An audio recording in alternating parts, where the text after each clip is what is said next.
आइए जानते हैं बट सावित्री की कथा।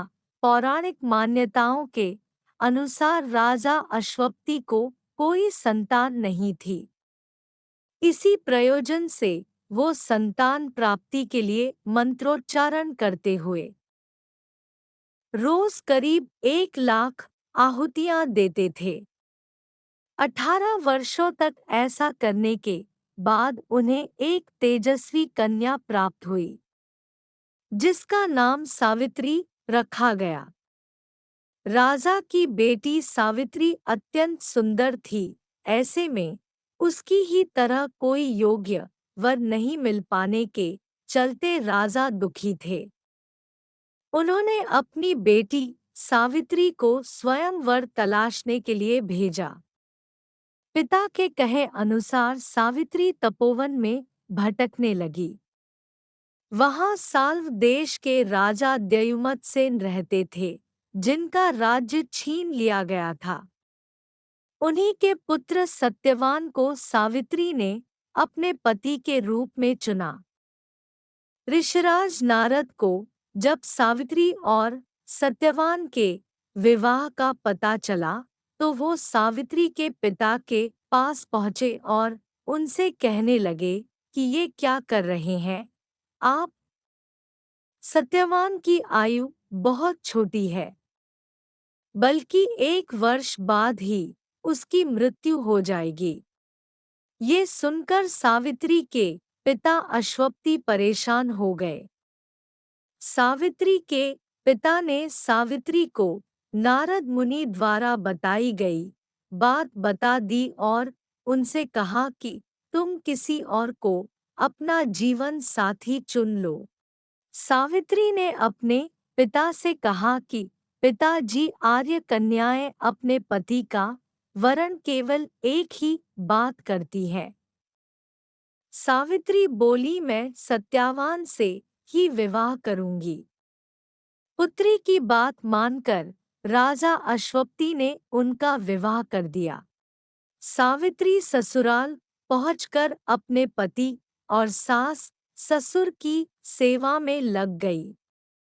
समय बीतता चला गया और सत्यवान की मृत्यु का समय करीब आने लगा। जैसे ही सत्यवान की मृत्यु का समय नजदीक आ गया, वैसे ही सावित्री ने 3 दिन पहले से ही उपवास शुरू कर दिया। नारद मुनि द्वारा बताई गई तिथि पर पितरों की पूजा की। हर दिन की तरह सत्यवान उस दिन भी जंगल में लकड़ियां काटने चले गए। तभी अचानक उनकी तबीयत बिगड़ गई। सावित्री विधि का विधान समझ गई थी। उन्होंने सत्यवान के सिर को अपनी गोद में रखा। तभी अचानक से यमराज वहां आ गए और वो अपने साथ सावित्री के पति सत्यवान को ले जाने लगे। सावित्री भी यमराज के पीछे पीछे चल पड़ी। यमराज ने सावित्री को बहुत समझाया, लेकिन सावित्री नहीं मानी। सावित्री की निष्ठा से प्रसन्न होकर यमराज ने उन्हें वरदान मांगने को कहा। सावित्री ने कहा कि मेरे सास ससुर वनवासी और अंधे हैं, उन्हें आंखों की रोशनी प्रदान करें। यमराज ने कहा कि ऐसा ही होगा, लेकिन अब तुम लौट जाओ। लेकिन फिर भी सावित्री ने यमराज जी का पीछा नहीं छोड़ा। यमराज ने उनसे फिर से वर मांगने को कहा। फिर सावित्री ने कहा कि मेरे ससुर का राज्य छिन गया है, वो उन्हें वापस दिला दे। यमराज ने ये वरदान भी सावित्री को दे दिया। लेकिन इसके बाद भी सावित्री यमराज जी और अपने पति सत्यवान के पीछे चलती रही। फिर यमराज ने तीसरा वरदान मांगने के लिए कहा। इस पर सावित्री ने अपने लिए संतान और सौभाग्य का वरदान मांगा। यमराज ने ये वरदान भी सावित्री को दे दिया।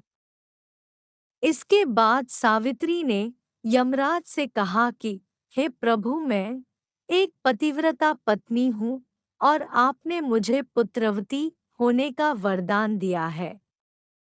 ऐसा सुनकर यमराज जी ने सत्यवान के प्राण छोड़ दिए।